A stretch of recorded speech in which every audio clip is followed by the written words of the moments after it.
क्या आपने कभी सोचा है श्री कृष्ण के जीवन में सबसे महत्वपूर्ण स्थान किसका है? गोपियों की भीड़ हो, भक्तों का अनंत प्रेम हो, लेकिन कृष्ण का हृदय एक ही नाम पर ठहर जाता है, राधा।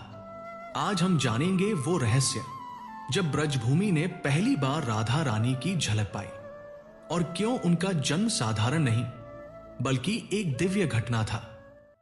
बहुत समय पहले बरसाना गांव में एक धर्मात्मा राजा रहते थे, वृषभानु महाराज। उनकी रानी थी कीर्तिदा। दोनों ही दिन रात भगवान की भक्ति, दान पुण्य और गौ सेवा में लगे रहते। जनता उन्हें आदर देती, प्रेम करती, लेकिन उनके हृदय में एक खालीपन था, क्योंकि उनके कोई संतान नहीं थी। रानी कीर्तिदा ने न जाने कितनी बार आंखों में आंसू भरकर भगवान से प्रार्थना की थी, हे प्रभु, हमें संतान का सुख दीजिए, हमारा जीवन पूर्ण हो जाए। उधर गोकुल और वृंदावन पहले ही पावन हो चुके थे, क्योंकि स्वयं भगवान विष्णु कृष्ण रूप में अवतरित होने वाले थे। लेकिन ध्यान रखिए, कृष्ण की लीलाएं तब तक अधूरी थी जब तक उनके साथ राधा न होती। कृष्ण पूर्ण है, पर राधा उनकी प्रेम शक्ति है, और जहां कृष्ण अवतरित होते हैं वहां राधा भी प्रकट होती है। इसीलिए जब वृषभानु और कीर्तिदा की तपस्या प्रभु तक पहुंची तो स्वयं योगमाया प्रकट हुई।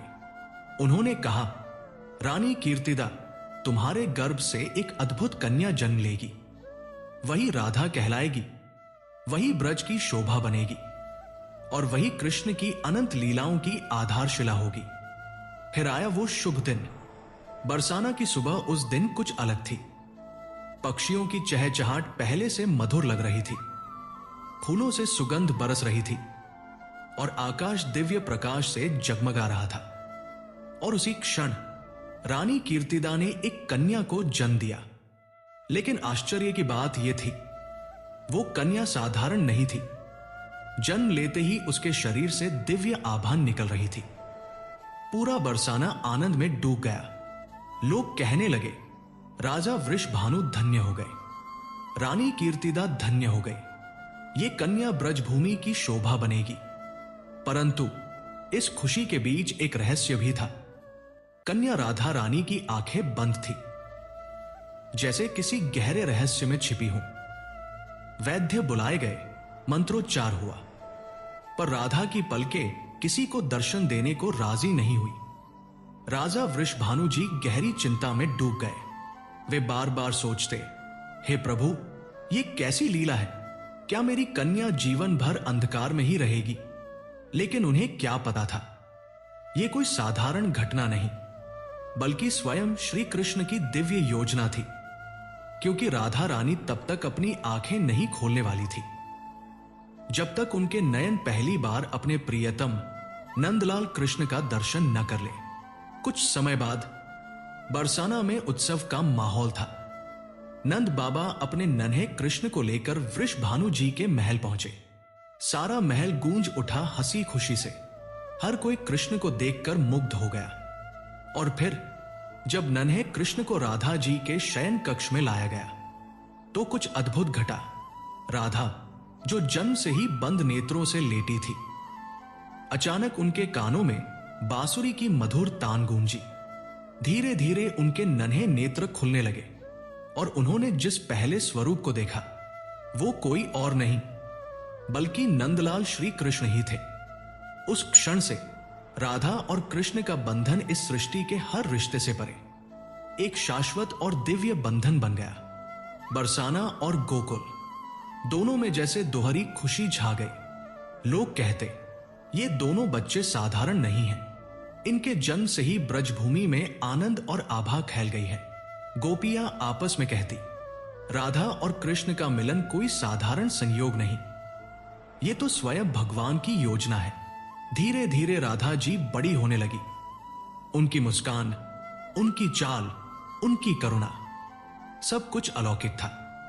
जहां से वे गुजरती वहां फूल खिल उठते। उनकी उपस्थिति से बरसाना मानो स्वर्ग सा हो गया था। लोग कहते, ये बालिका तो स्वयं लक्ष्मी का रूप है, लेकिन राधा का हृदय केवल कृष्ण के नाम से धड़कता था। उनका जन्म, उनका जीवन, सब कुछ कृष्ण के लिए ही था। उधर वृंदावन में नंदलाल कृष्ण अपनी बांसुरी से सबको मोहित करते। जब वे बंसी बजाते तो गाय अपना दूध छोड़ देती, बछड़े दौड़कर उनके पास आ जाते और गोपियां सब काम भूलकर मंत्रमुग्ध खड़ी रह जाती। गोपियां आपस में कहती, कृष्ण का रूप तो अवर्णनीय है, लेकिन उनकी बांसुरी सुनते ही आत्मा भी नृत्य करने लगती है। और फिर एक दिन राधा और उनकी सखिया यमुना तट पर फूल तोड़ रही थी। तभी वृंदावन से आती हुई बंसी की धुन बरसाना तक पहुंची। जैसे ही वो स्वर राधा के कानों में पड़ा, उनके चरण थम गए। उनका हृदय मानो कहने लगा, ये स्वर मेरे प्राणों की पुकार है। धीरे धीरे राधा और कृष्ण की आंखें मिली और वह क्षण संपूर्ण ब्रह्मांड के लिए स्थिरता और शांति का क्षण बन गया।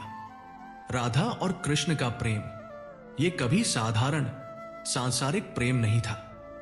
ये किसी से कुछ लेने का नहीं, बल्कि सब कुछ देने का बंधन था। कृष्ण कहते, राधा, तुम्हारे बिना मेरी कोई लीला पूर्ण नहीं होती। और राधा मुस्कुराकर उत्तर देती, कृष्ण, मेरा जन्म ही तुम्हारे लिए हुआ है। मैं तो केवल तुम्हारा नाम लेने के लिए जीती हूं। समय के साथ उनकी सुंदरता और उनके प्रेम की चर्चा चारों दिशाओं में फैलने लगी। कहा जाता है, जब कृष्ण यमुना तट पर खड़े होकर बंसी बजाते तो उनकी श्यामल कांति नीले मेघों को भी मात दे देती। कमल जैसी आंखें, लाल अधर और बंसी की ध्वनि तो मानो अमृत से भी मधुर। उधर राधा का सौंदर्य गोरोचन के समान उज्ज्वल आभा, चंचल चितवन और अधरों पर मुस्कान, मानो सौंदर्य का परम रहस्य स्वयं उनके रूप में साकार हो गया हो। एक दिन देवताओं के देवता कामदेव ने सुना कि कृष्ण की सुंदरता की चर्चा तो दिव्य लोकों तक पहुंच चुकी है।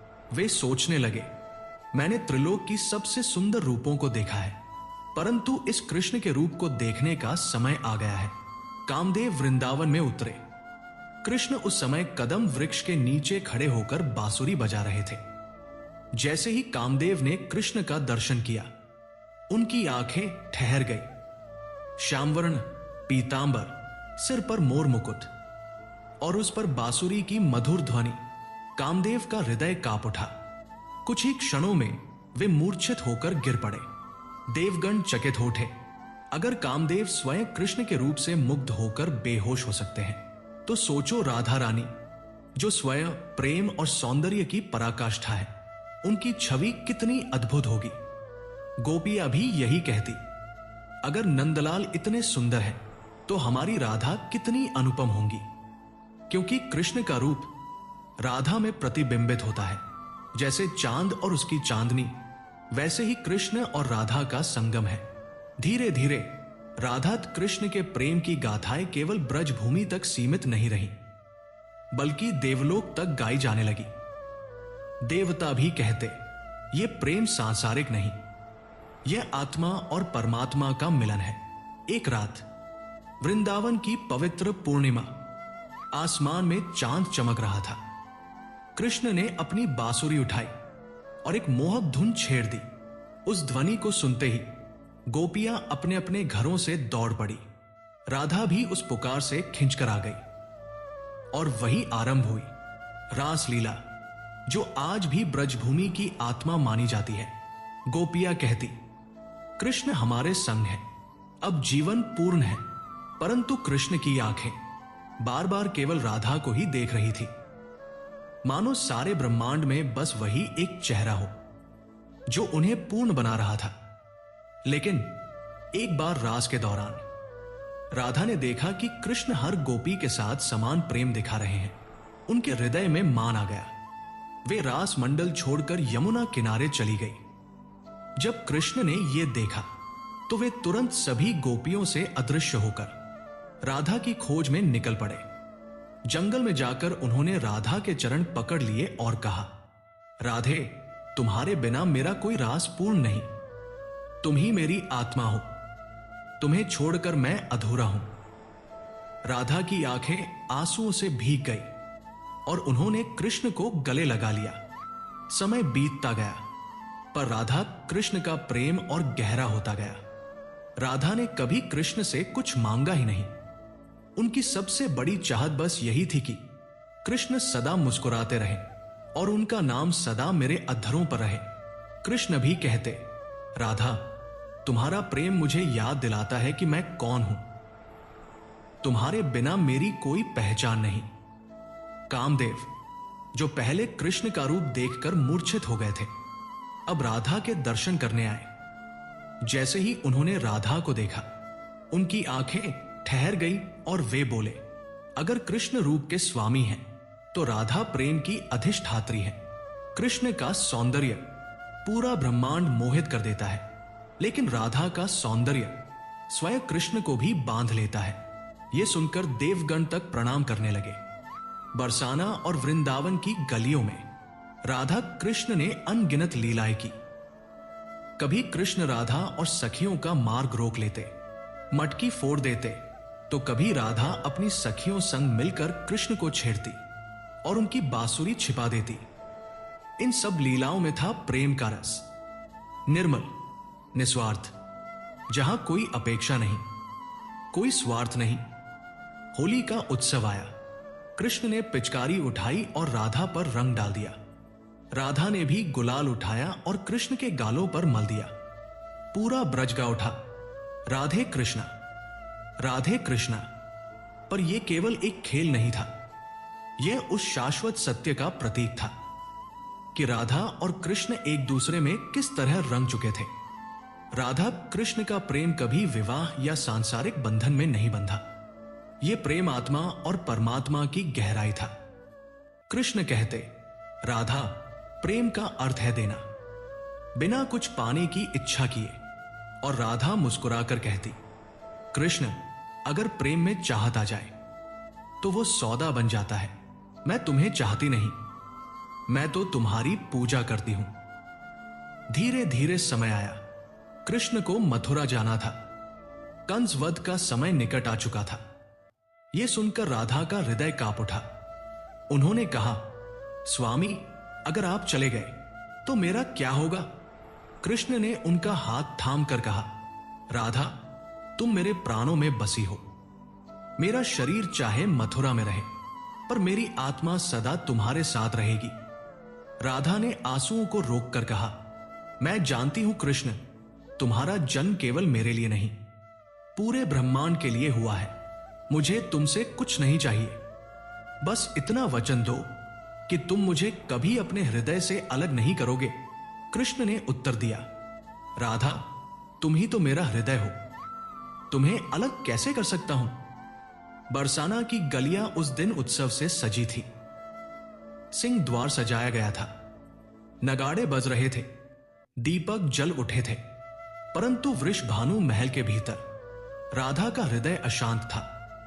रानी कीर्तिदा ने राधा को दुल्हन की तरह सजाया। पलकों पर आंसू थे, होठों पर मुस्कान, लेकिन ज़बरन राधा का हृदय पुकार रहा था, मेरे प्राण तो वृंदावन में है, मैं किसी और का वरण कैसे करूं? उधर नंदगांव के एक कोने में कृष्ण खड़े थे। उनकी आंखें लाल थी, बांसुरी मौन थी। आज पहली बार उनकी वेणी बिखरी हुई थी, मानो ब्रह्मांड भी उनके साथ रो रहा हो। ब्रज के लोग कहते, कितना सुंदर जोड़ा है। राधा और अयान का विवाह तो सृष्टि का नियम है, लेकिन सृष्टि के इस नियम में कृष्ण का हृदय जल रहा था। और फिर वो क्षण आया। अयान ने राधा के गले में वरमाला डाली। उसी क्षण वृंदावन की हवाएं रुक गई। कृष्ण ने अपनी आंखों से यह दृश्य देखा। वह क्षण उनके लिए मृत्यु से भी गहरा घाव था। राधा की आंखें कृष्ण को खोज रही थी और कृष्ण दूर खड़े मुस्कान के पीछे अपना बिखरा हुआ हृदय छिपा रहे थे। उनकी मुस्कान में वेदना थी और आंखों में बंटा हुआ संसार। उस रात कृष्ण ने पहली बार अपनी बांसुरी तोड़ दी। उन्होंने कहा, अगर मेरी राधा अब किसी और की है तो ये बांसुरी भी अब किसके लिए गाए? बरसाना और वृंदावन की गलियां मौन हो गई। गोपियां रो उठीं क्योंकि उन्होंने पहली बार देखा था कैसे दो आत्माएं एक दूसरे के लिए बनी थी। फिर भी समाज ने उन्हें अलग कर दिया। उस करुण रात के बाद ब्रज की हवाएं बदल गई। कृष्ण ने बांसुरी तोड़ दी थी, लेकिन उनके हृदय का संगीत कभी टूटा नहीं। राधा भले ही अयान की पत्नी कहलाने लगी, लेकिन उनकी हर धड़कन सिर्फ कृष्ण का नाम जपती रही। विवाह के बाद जब राधा पहली बार गोकुल आई तो गोपियां दंग रह गई। राधा अब किसी और के घर की दुल्हन थी, पर उनकी आंखें केवल कृष्ण को खोज रही थी। कृष्ण दूर खड़े थे, चेहरे पर मुस्कान थी, पर भीतर का दर्द स्पष्ट था। राधा के हृदय में भी वही अनकही पीड़ा थी। रात को जब सब सो गए, कृष्ण यमुना तट पर अकेले बैठे। हाथों में टूटी बांसुरी के टुकड़े थे। वे बुदबुदाए, राधे, हमारा मिलन इस जन्म में समाज की मर्यादाओं से बंधा है, पर आत्मा का बंधन कभी किसी नियम से नहीं बंधता। उधर राधा भी अपने कक्ष में बैठी रो रही थी। आंखें आंसुओं से भीगी और होठों से निकला, कृष्ण, भले ही मैं अयान की संगिनी कहलाऊं, पर मेरी आत्मा, मेरा प्राण सिर्फ तुम्हारा है। धीरे धीरे ये पीड़ा प्रेम का और भी गहरा रूप बन गई। ब्रज में लोग कहते, राधा और कृष्ण भले ही शरीर से अलग हों, पर उनका प्रेम आत्मा का है और आत्मा का बंधन कभी टूट नहीं सकता। राधा दिन में गृहिणी का कर्तव्य निभाती, पर रात को आंसुओं में डूबकर केवल कृष्ण का नाम जपती। उधर कृष्ण भी मथुरा जाने की तैयारी कर रहे थे। कंसवध उनका धर्म था, लेकिन जब भी बांसुरी उठाते धुन अधूरी रह जाती, क्योंकि राधा के बिना कोई भी स्वर पूरा नहीं होता था। प्रस्थान से पहले कृष्ण ने राधा को यमुना तट पर बुलाया। चांदनी रात थी, लहरें मंद मंद बह रही थी। कृष्ण ने कहा, राधे, अब मुझे जाना होगा, कंस का अंत करना है। मैं लौट आऊंगा, पर जाने से पहले तुम्हें एक वचन देना चाहता हूं। राधा की आंखें भर आई। उन्होंने कहा, स्वामी, मुझे किसी वचन की आवश्यकता नहीं, बस इतना जान लीजिए, जहां जहां आप रहेंगे वहां वहां मेरी आत्मा भी आपके साथ होगी। कृष्ण ने उन्हें गले लगाया। वो क्षण पूरा ब्रज थम गया। पक्षियों का स्वर मौन हो गया, मानो स्वयं सृष्टि भी इस मिलन को देख रही हो। राधा ने धीरे से कहा, कृष्ण, इस जन्म में शायद हमारा संग समाज को स्वीकार ना हो, पर जिस जन्म में तुम फिर आओगे, मैं भी आऊंगी, और तब हमारा मिलन कोई नहीं रोक पाएगा। कृष्ण मुस्कुराए, राधे, तुम वियोग को प्रेम की सीमा मानती हो, पर मेरे लिए वियोग भी मिलन है, क्योंकि जब तुम मुझे याद करती हो तब मैं तुम्हारे हृदय में ही तो हूं। सुबह होते ही कृष्ण नंद बाबा संग मथुरा के लिए प्रस्थान कर गए। पूरा ब्रज शोक में डूब गया। गोपियां रोने लगी। गाय तक रथ के पीछे पीछे चल पड़ी, पर सबसे गहरा दर्द राधा को हुआ। वो खिड़की से देखती रही जब तक धूल का वह बादल आंखों से ओझल नहीं हो गया। उस दिन से राधा का जीवन विरह बन गया। उनका शरीर भले बरसाना में रहा, पर प्राण कृष्ण के साथ मथुरा पहुंच गए। राधा बाहर से शांत दिखती, पर भीतर से हर क्षण कृष्ण कृष्ण जपती रहती। समय बीतता गया। कृष्ण मथुरा और फिर द्वारका में अनेक लीलाओं और धर्म स्थापन में व्यस्त हो गए, परंतु ब्रज में राधा ने स्वयं को पूर्णतः कृष्ण में ही विलीन कर दिया। धीरे धीरे राधा योगमाया का रूप बन गई। एक दिन उन्होंने अपनी सखियों से कहा, मेरा ये शरीर नश्वर है, लेकिन मेरा प्रेम अमर है। जब तक संसार में कृष्ण की कथा कही जाएगी, तब तक मेरा नाम भी उनके साथ लिया जाएगा। और सच ही हुआ। आज भी कोई कृष्ण का नाम अकेले नहीं लेता। हर कोई कहता है, राधे कृष्णा। कृष्ण पूर्ण है, परंतु उनकी पूर्णता भी अधूरी है जब तक राधा न हो, क्योंकि राधा प्रेम की आत्मा है और कृष्ण उस प्रेम का स्वरूप। दोनों एक दूसरे के बिना कल्पना से भी परे हैं। बरसाना में राधा का जीवन धीरे धीरे केवल विरह का साधन बन गया। सखियां पूछती, राधे, तुम इतनी कृश क्यों हो गई हो? तुम कुछ खाती क्यों नहीं? राधा मुस्कुराकर उत्तर देती, जब मेरे कृष्ण मुझसे दूर है तो अन्न मुझे कैसे भाए? समय बीतता गया और जब राधा का अंतिम समय निकट आया तो उन्होंने मन ही मन पुकारा, स्वामी, अब इस तन का कोई अर्थ नहीं, मुझे एक बार आपके दर्शन चाहिए। कृष्ण ने उनकी पुकार सुनी और तुरंत द्वारका से बरसाना पहुंचे। नंदगांव के समीप वन में राधा विश्राम कर रही थी। कृष्ण उनके पास आए और करुण स्वर में बोले, राधे, क्या तुम मुझे छोड़कर चली जाओगी? राधा ने करुण मुस्कान के साथ कहा, कृष्ण, मैं कहां जा रही हूं? मैं तो बस तुम्हारे भीतर ही समा जाऊंगी। मेरा जीवन, मेरा श्वास, मेरा प्राण केवल तुम हो। कृष्ण ने उनका हाथ थामा। उन्होंने राधा का सिर अपनी गोद में रखा। आंखों में अश्रु थे और मौन भाव से उन्हें निहारते रहे। धीरे धीरे राधा की सांसें मंद होने लगी और अंततः उन्होंने अपनी आंखें मूंद ली। राधा कृष्ण में ही लीन हो गई। कुछ क्षण कृष्ण मौन खड़े रहे, फिर आंसुओं से भरी आंखों से बोले, आज मैं सचमुच अकेला हो गया हूं। राधा, तुम केवल मेरी प्रेयसी नहीं थी, तुम मेरी आत्मा थी। उस दिन से कृष्ण ने कभी अपनी बांसुरी नहीं बजाई, क्योंकि उनका संगीत राधा ही थी और अब वो स्वर मौन हो चुका था।